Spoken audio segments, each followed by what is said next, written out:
Welcome to Report from Arbroath. This episode is brought to you by Warwick Spice. Learn more at warwickspice.co.uk. Hello and welcome to Reports from Arbroath. Today we're exploring the remarkable story of the 1890-91 FA Cup, and in particular the powerful and poignant story of one of its stars, Willie Groves. I'm delighted to say that joining us in the studio here in Birmingham, 374 miles from Arbroath, is Jim Troughton, assistant coach at Surrey County Cricket Club. Jim has helped Surrey to 3 successive championship titles in the last 3 years, but today he joins us to chat about the 1890-91 FA Cup, in which a member of his family was heavily involved. Jim's great-great-uncle was Willie Groves, the most colourful and charismatic sportsman of his day. A Scottish international, equally dazzling up-fronter at half-back, Groves was to become the world's first £100 footballer when he joined Villa from West Bromwich Albion in a controversial move in 1893. Jim, welcome to Reports from Arbroath. We'll come to the 1890-91 FA Cup in all its bizarre glory in a moment, but first tell us a bit about your family's connection with sport and your remarkable great-great-uncle. Hello, Brian. Thanks for having me. I was just trying to think where we were discussing before starting this of when I'd actually heard about Willie. So my dad's a bit of a sort of Ancestry.com guru who did some digging many years ago just to find out family trees and where it took him. And I think through that he found on my mum's side, whose mother's maiden name was Groves, so my gran, and she actually enjoys the fact that there's quite a lot of actors in our family that's from the dad's side, that the sporting prowess, she very much takes it on her shoulders, and this cements that in the fact that you've got a footballer such as Willie on that side. So I think there was a cricketer as well who played for Warwickshire, Henry Crichton, which was I'm going to guess probably a great-great-grandfather of Mum, who played for Harborne and Warwickshire in the early 1900s. But with the Willie Groves story, it is really interesting, the story behind it, and with your help, actually, you I think around a similar time when I found this out, you'd done a bit of digging as well, so we had a few chats, didn't we, about where he came from. So family-wise, it's, I'd be interested to know a lot more about him, because it is a sort of fantastic story about his journey from up in Scotland down to England, the controversy, and then what looked like quite a sad end for him, really. It was, yeah, at the age of just 38, a guy who had played in the FA Cup final 10 years earlier was passed away in penury, which we'll talk a little bit more about that later on, but it's a serious piece of sporting history in your mum's ancestry there, isn't it? Because we talk about the first £1 million footballer, Trevor Francis, and the first £10 million. Back in 1893, £100. People were saying, where's this going to end? £100 for a footballer. Little did they know down the line, because I went on Google and said, what is £100 worth in 1891 or 2, was it?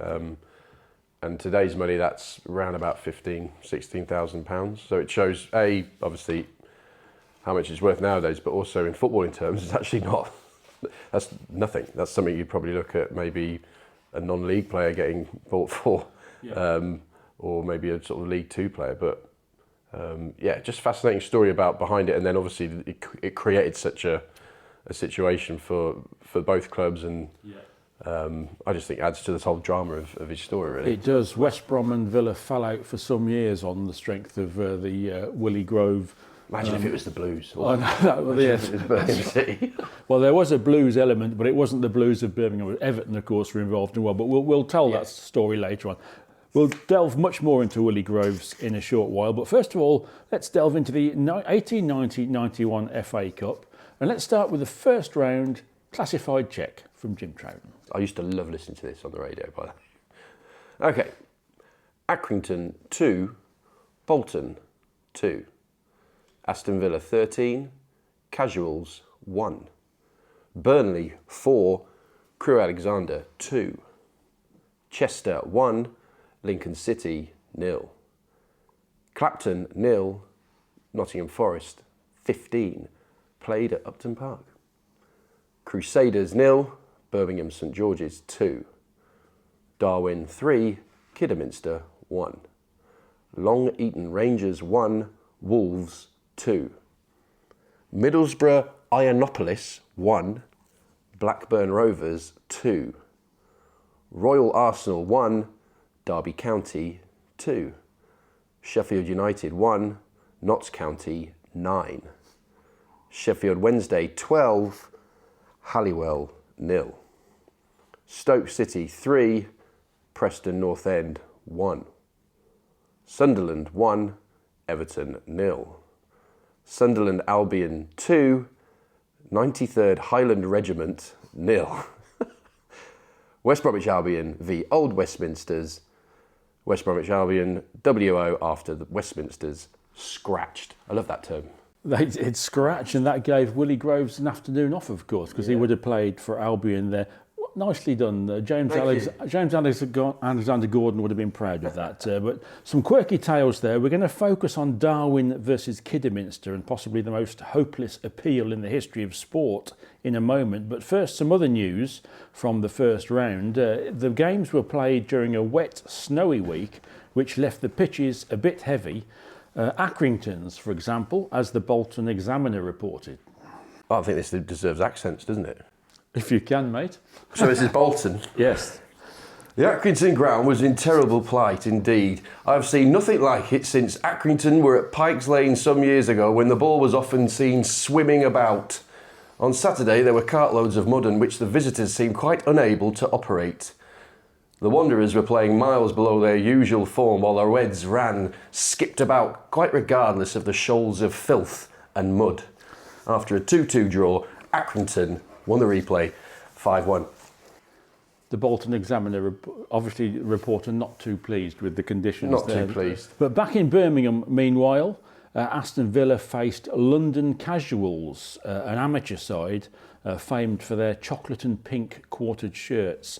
And after Villa turned a 2-0 half-time lead into a 13-1 rout, the Birmingham Daily Post scribe was in poetic mood. The brilliant sunshine of the snow and the moving colours of the players made quite a dazzling picture.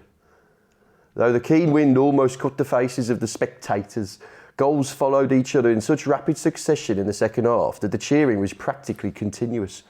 Some of the heartiest applause being given when Topham had tamed a capital point for the Londoners. When Villa cruised, it was also an easy afternoon for their fellow West Midlands clubs. Willie Groves got a day off as Albion went scratch through as Old Westminster's scratched. Birmingham St George's overcame Essex-based amateur Crusaders after, according to the Daily Post, the Crusaders feared to face the foe or the field, and St George's kicked a goal and claimed a match. Good day all round for the Birmingham clubs then. Nottingham Forest, meanwhile, went even bigger than Villa with a 14-0 win over Clapton at Upton Park. That remains Forest's recent record victory ever, though not everyone in the Forest ranks was happy, according to the Nottingham Evening Post. Ooh, Nottingham accent. I have to think Brian Clough. Young man. Clapton had by no means their best 11 available. It sounds a bit scouse, sorry. Available result when the Forest scored thrice in the first 10 minutes. Although their ranks were thinned by sickness, Clapton refused to protest. Again, the ground, which was in frightful state. Of the Forest men, Horace Pike was excluded from the 11, a proceeding which he very naturally disliked. Horace got over it. A year later, he scored Forest's first goal in the Football League and the first ever Football League goal at Goodison Park in a 2-2 draw with Everton, young man. One other point, thank you for that. I'm not sure Cloughie was a Nottingham boy, actually. One other point of interest before we leave the first round. Sunderland Albion 2, 93rd Highland Regiment 0. What was the Highland Regiment doing in the FA Cup, you may well ask? Well, they were based at Aldershot and had beaten 4 future league clubs, Luton, Watford, Swindon and Ipswich, in the qualifying round. They acquitted themselves well up at Sunderland, but never competed in the FA Cup again after their regiment was sent to India later that year. So to Kidderminster. Kiddie had already lost in the third qualifying round of the FA Cup to Great Bridge Unity, but were reinstated after Staffordshire side Unity was disqualified.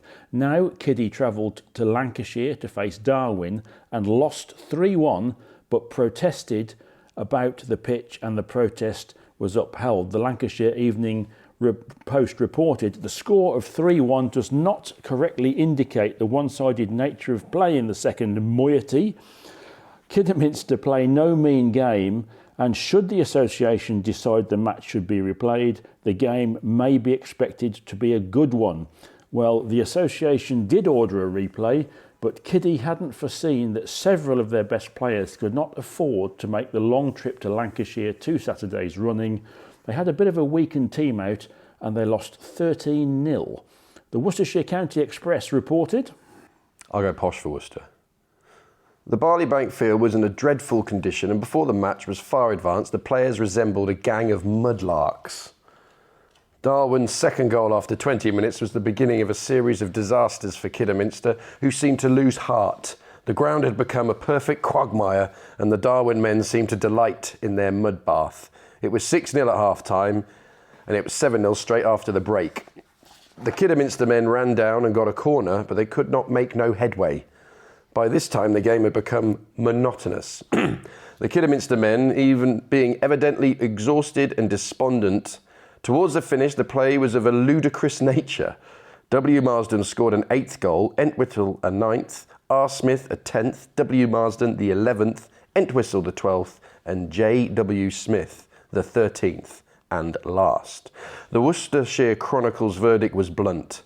The local men left the Carpet Borough on Friday evening to replay the match, which was decided on the Darwin ground the previous week. On reaching the ground on Saturday, it was found in the very opposite condition to the former week, soft and wet. And the game was as difficult to play on as the former occasion. The Kidderminster men were evidently wanting in practice, and the spectators declared that they were quite disorganised. They were strong in neither defence nor attack, but it wasn't quite possible to account for, so complete ignominious defeat. So out went Kiddy, but on went Willie Groves in the tournament and Albion to a second round derby at Birmingham St George's. The second round classified check. Accrington, who are they? 2. Wolves 3. Birmingham St George's 0. West Brom 3. Blackburn 7. Chester 0. Darwin 0. Sunderland 2. Derby 2. Sheffield Wednesday 3. Notts County 2. Burnley 1. Stoke 3. Aston Villa 0. Sunderland Albion 1. Forest 1. There were 10,000 at Cape Hill to see Birmingham St George's versus West Brom, and Willie Groves starred. The Birmingham Daily Post reported the St George's won the toss and defended the goal nearest the canal feeder. What's a canal feeder? A tributary, a small canal. I was thinking of a human being. Like there's a canal feeder. And after 10 minutes, Groves and Burns, by brilliant passing, crossed the centre of the field and ran near goal. Burns cleverly eluded a rush by Siddons and centred to Groves, who shot. Hadley stopped the volley, but it dropped at his feet, and ere he would kick it away. Nichols touched it through amidst great cheering from the West Bromwich proportion of the crowd and spectators. Albion coasted to a 3-0 win. They were denied another goal when what seemed like a beautiful goal was disallowed by the referee on the grounds that the ball had not passed between the posts.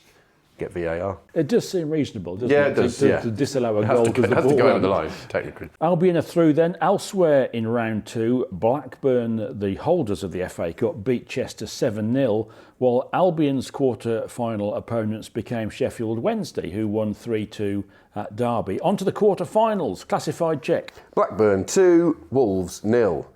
Notts County 1, Stoke 0. Sheffield Wednesday 0, West Brom 2. Sunderland 4, Forest 0. Groves was again the star. Sheffield Wednesday versus West Bromwich Albion drew 17,000 to the Olive Ground at Sheffield, including many Albion fans on excursions being run from Birmingham, West Bromwich and other towns. After 27 minutes of play, McLeod passed to Groves, who, by a sharp shot, scored half-time, 0-1. The Sheffielders, by an irresistible rush, worked their way into their opponent's territory, and here some very lively play was exhibited. But Albion survived, and after 85 minutes, West Bromwich-born Tom Pearson made it 2-0. So on to the semi-finals. February the 28th, 1891. In those days, the semi-finals weren't both at Wembley, Wembley not having been built for another 30 years. So Notts County and Sunderland drew 3-3 in one semi-final at Bramall Lane, while Albion met favourites and holders Blackburn at the Victoria Ground in Stoke. Albion lost 3-2, but in heroic fashion, as the Birmingham Daily Post reported. The defeat of West Bromwich Albion by Blackburn Rovers in the semi-final, sorry, I misread that, and the semi-final of the English Cup on Saturday was by no means a disgrace, and they gave as fine a display of courage and nerve as they have ever been shown to their supporters. For half an hour at the commencement, the Albion actually overplayed the opponents and surprised friend and foe alike with their cleverness, persistence and smartness of their attack. Then the scene changed. Rovers were 3-1 up going into the last 10 minutes. A sudden and desperate rally by the Albion carried the war into the enemy's camp. Pearson made it 3-2. Groves played splendidly throughout the game, some of the old Celtics players' sinuous and lightning-like dashes being warmly cheered. But it was in vain. Out went Albion. Blackburn beat Notts County 3-1 in the final in front of 23,000 at the Oval to lift the FA Cup for the fifth time. But a year later, it was to be Albion lifting the FA Cup, thanks largely to Willie Groves, who was the star of their FA Cup victory in the final at the Oval, where Willie Groves' great-great-nephew now works. Ooh. Jim, tell us more about what happened then to Willie Groves. Well, it says, yeah, I mean, it's so weird, isn't it? Like, 1892, he's playing at the Oval, and then fast forward 120 years. Warwickshire have a fantastic win there in 2002, don't they? Do you remember when we followed on? Yeah. Won again, anyway. Just funny, thought I'd put that in. Yeah, so the following season, Albion won the FA Cup after beating Villa 3-0 in the final. Groves ran the show, creating 2 of the goals. Groves then became the world's first £100 player when he joined Aston Villa from West Brom. The signing was a massive coup for Villa. The Baggies did not want to lose him to their arch rivals, so spoke to Everton. But Groves, meanwhile, spoke to Villa, and much to the Baggies' surprise, he signed to them off his own bat. Albion took the matter to the FA, who slapped a £50 fine on Villa for an illegal approach. Some consolation for the Baggies came from a whopping transfer fee of £100. Groves represented full value for his fee by powering Villa to their first league championship, scoring twice in the 6-3 win at Burnley that clinched the title. The most expensive footballer in the world had more than justified his price tag. But his first season with Villa was also his last. Within months, Groves was struck down by tuberculosis, and though he recovered sufficiently to have further spells with Hibernian, Celtic and Rushden, he never regained his full powers. The first £100 footballer ended up working as a labourer for Edinburgh Corporation and died aged only 38 in penury. That's a tragic story, isn't it? It's like it's so quickly as well. If you think after all the drama of the signing and you know the complaints being made, the fines being put down, and then having a great season, then struck down by an illness and very quickly. I think not long after that. It's indicative as well of how little support and planning was in place there for professional sportsmen after their careers. Because I know several of the Warwickshire players who were part of the 1911 Championship side and saw Warwickshire into first-class cricket. They died in penury as well. It was professional sport in those days was a precarious existence. But you must feel a lot of pride in your ancestor there. And you work at the Oval now.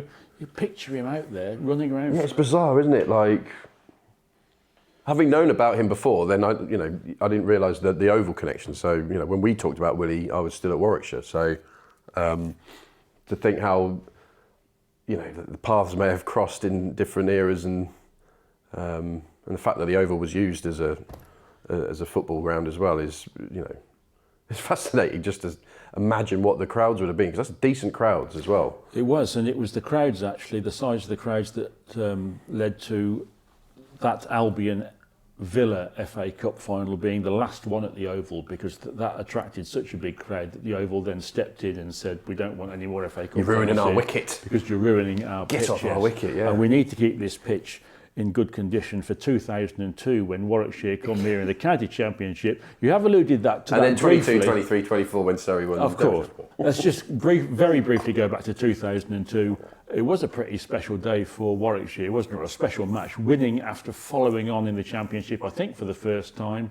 I think, did you roughed up Sacklane Mushtaq? I did. I scored 4, 5 and 6 in an over. Swept him for 4, then I swept another one that went through my legs, past the keeper, hit the helmet, and then charged him and closed my eyes and hit him straight for a 6. So, yeah, we remember following on there and setting them, 120? And then Sean Pollock getting us off to a flyer, getting a couple of early wickets, one of them being Ramprakash, who'd got 297 in the first innings. Then the game actually started faltering a little bit. When we picked up a few wickets, we could sense that Surrey were thinking, let's just play this out now, because they were top of the league. You know, they were sitting pretty. Not until I got brought on to bowl a few overs at Adam Hollyoake, which got dispatched for a few 6s, which reignited the chase. So I feel I've played my part in getting the game going again, and then we got a few more wickets. And there's a really good photo, I'm not sure what paper it was in, where Jimmy Ormond was facing Neil Smith and got LBW for the last wicket to go down. And you can see every single player is literally in that shot, except one player, which was me, who was out at Cow. So you had the whole team crowded around Jimmy Ormond, and just one bloke just sort of grazing out in case he, swung for it. But yeah, it was an incredible game. I seem to remember it finishing with a perfect spell of bowling from Neil Smith, wasn't it? 0.1 overs, no maidens, no runs, 1 wicket. Exactly. The frontline spinner of Troughton came on and softened them up, and then in came the second spinner, Neil Smith, and just tidied it up for us. And to be fair to Willie Groves, great footballer, FA Cup winner, he never hit Sacklane Mushtaq for a 5. No, but you know what? I'd love to have scored a goal in front of a few people. You know what I mean? Like, I am, like probably many cricketers, frustrated footballer. That feeling must be incredible. So much the feeling of scoring a century. I guess all sportsmen look at other sports, don't they, and think that's pretty special. But Jim, thanks ever so much for your company and your time. It is a great story, Willie Groves, isn't it? Your task, I think, is to go and find out some more, because there's a book to be written about Willie Groves. Absolutely. I'll get on the phone to who do you think you are, and they could maybe go to one of my brothers and say, right, let's go and find out, because I think they always pretty much know what they're going to find out, rather than just picking a random actor. So I'll talk to them, say, get hold of Sam Troughton, find out what his family history was, and I think it'll be an interesting story. Perfect. Reports from Arbroath is an Orion Creative Services production. To listen to more episodes, to read our blog, or to join our mailing list, please visit reportsfromarbroath.com.